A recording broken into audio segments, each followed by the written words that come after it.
Good afternoon, everybody, and welcome to the Israel Brief, brought to you by Lay of the Land, and I'm your host, Raleen Marks. And as we do every day, we're going to take a look at some of the top stories making the news headlines in Israel and across the Jewish world. And top story today is that yet again, the Democratic Congresswoman Ilhan Omar has tweeted comments that are deemed anti-Semitic.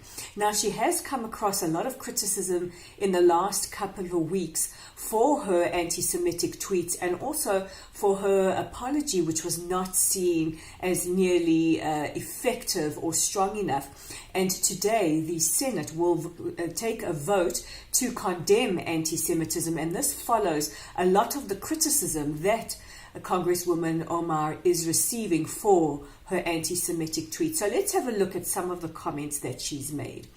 In 2014, during Miftzat Tzuk or Operation Protective Edge, she tweeted that Israel had hypnotized the world. And a couple of weeks ago, she tweeted with regards to the perceived lobbying power of groups such as AIPAC that it's all about the Benjamins, in other words, all about the money.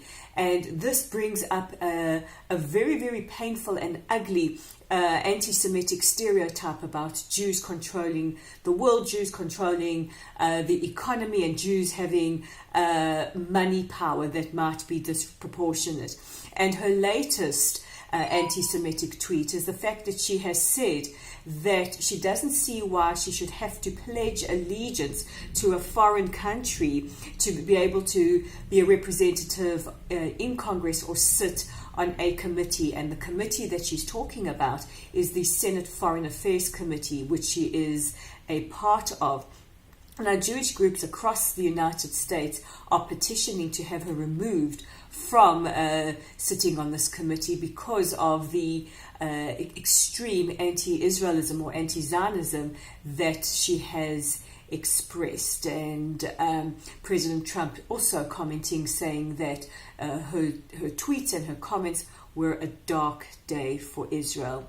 And on the subject of anti-Semitism, we now cross to Belgium, where caricatures of Orthodox Jewish men portrayed with a horrible big hook nose standing in pots of money and gold with rats coming out of their clothing were part of a parade that happened in a Belgian city just yesterday. Now, I don't even know where to begin to talk about how just obscenely offensive this is. These are the type of images that we have seen since medieval times, and also that surfaced just before the Holocaust, when the Nazis came into power, and we would expect a European country to know better. And what is also profoundly offensive is that this carnival, known as the Ast Carnival, is part of the UNESCO Intangible World Heritage.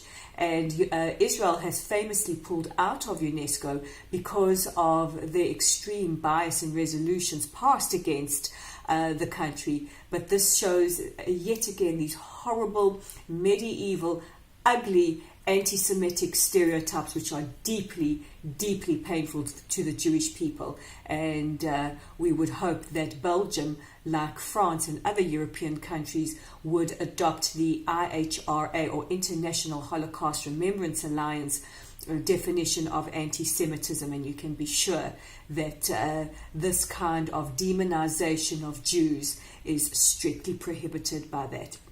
Now, as always, we have been speaking about our road to the April 9th elections, quite historical elections. They are proving to be a lot of excitement, a lot of unpredictability.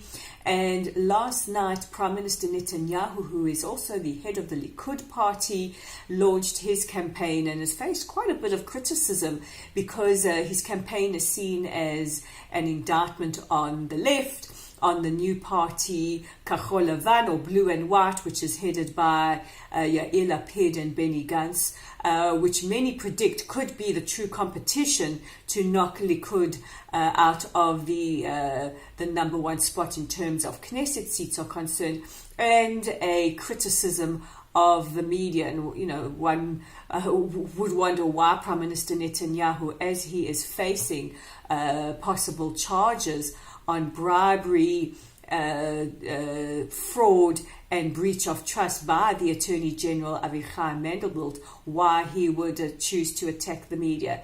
But these are the upcoming Israeli elections. This is Election Watch, and it's always interesting, and it really is politicking at its most extreme. And we close off today's news broadcast with news that the Beresheet, the Israeli spacecraft that we are all following with the greatest of interest since its launch nearly 2 weeks ago, it is now doing several maneuvers around the Earth, and today sent its first selfie from 23,364 miles away. And the selfie shows a shot of the Earth with Australia in the background and with the words Am Yisrael Chai. So the best looking selfie I have ever seen, and we are extremely proud of the accomplishments of all who are involved in the launching of the Beresheet. And at a time when there is such extreme anti-Semitism and anti-Zionism, which of course is anti-Semitism, we in Israel are proud of the fact that instead of focusing on that, we're focusing on ways to learn more, tikkun olam, and ways that we can impart knowledge. So don't forget, you can check out our awesome content online at layoftheland.online.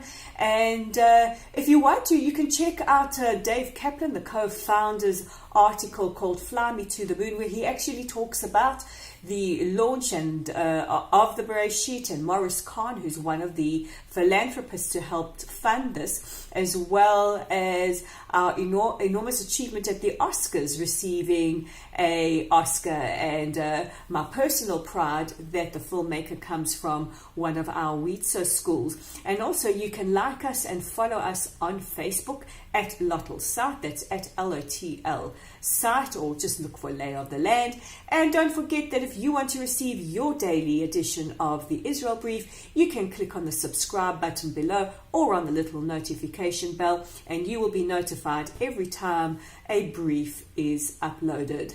This is the Israel Brief. I'm Rolene Marks, and we will chat again tomorrow.